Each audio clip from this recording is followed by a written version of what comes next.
After about the fourth or fifth time moms and dads are made to sit and watch Frozen with their little ones, certain aspects of the movie start to ring as a bit strange. And we're not just talking about the inexplicably addictive nature of the soundtrack either. I said enough! Frozen is a story about two sisters finding out what true love really means and how to overcome the divisions that exist between people at heart. But while kids might have focused on things like the zany talking snowman Olaf and all the eye-catching ice sculptures, adults everywhere had a hard time letting some of these odd plot details go. Poor parenting.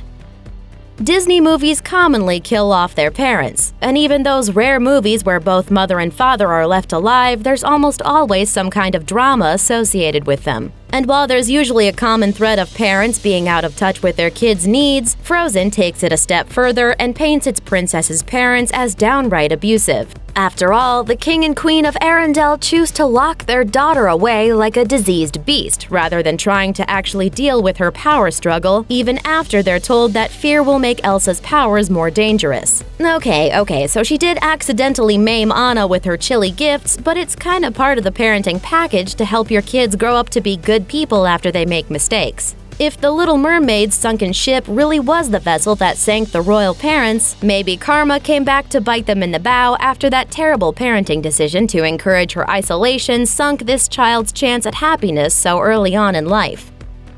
Who is in charge here? Another question that adults might often have after screening Frozen for the umpteenth time is, who exactly is running things in Arendelle? We see that they reduce the castle staff after Elsa gets put on house arrest, but if the kids are holed up for 3 years after their parents' death, who's left running the show in their absence, and how does it maintain itself for 3 years without a monarch making the tough calls? We see the Duke of Weselton roll up looking very excited to learn more about his biggest trade partner, but what are they trading and who is overseeing that production? Maybe Rapunzel's parents helped maintain things, since her appearance with Flynn Rider at Queen Elsa's coronation indicates there's some connection there. What's with the trolls? Anna and Elsa's dad, the king, had a map to the trolls and seemed to have a friendly enough relationship with the head troll to indicate they'd had some magical dealings in the past. Shush, I'm trying to listen. That would certainly explain why troll patriarch Pobby was willing to save Anna from being frozen by warping all her memories, and why her parents would submit her to such treatment in the first place. You are lucky it wasn't her heart. The heart is not so easily changed, but the head can be persuaded. But that's not what's so weird about these little creatures. They seem so set on hooking Anna up with their adopted boy Kristoff that they may have played a part in Prince Hans's eventual deceit. He's brought a girl! Consider their response to learning of Anna's engagement to Hans, as they huddled and said, "Her quote engagement is a flex arrangement. And by the way, I don't see no ring. Get the fiancé out of the way, and the whole thing will be fixed." The trolls might be painted as cute and all, but they've clearly got some darkness lurking beneath those grass gowns. And what do you know, Hans's personality does an about-face shortly thereafter. One minute he's shown handing out blankets to the people of Arendelle and saving Elsa from the Weselton henchmen. Then the next, he leaves his beloved to die a cold, lonely death. It's almost like that major personality shift was inspired by some kind of curse. The LGBT subtleties. Another fan theory that adults might catch on to is the idea that the burly but cheerful owner of Wandering Oaken's trading post is raising a lovely family with his husband. While nothing is confirmed, there are other LGBTQ undertones that can be detected. Big summer blowout?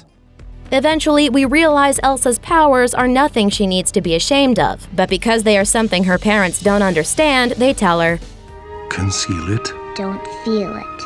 Don't let it show. Those words might sound a little familiar to a gay teen who wants to come out to parents who might not understand. The Jolly Snowman. When we first meet Olaf, he's a cheery little chatterbox who talks about the beautiful colors of snow he wants to see. How about yellow? No, not yellow. Yellow and snow? No go. And while his obsession with all things warm, hot, and summery is a little disturbing, the other thing that doesn't fit is how he even exists. Elsa created the wintry wonderland when she was furiously tearing through the forest to get away from her sister. How did she end up creating such a happy snowman creature in the midst of her malaise? It doesn't make much sense, especially considering some of the other snow beasts that were born of her wintry demeanor.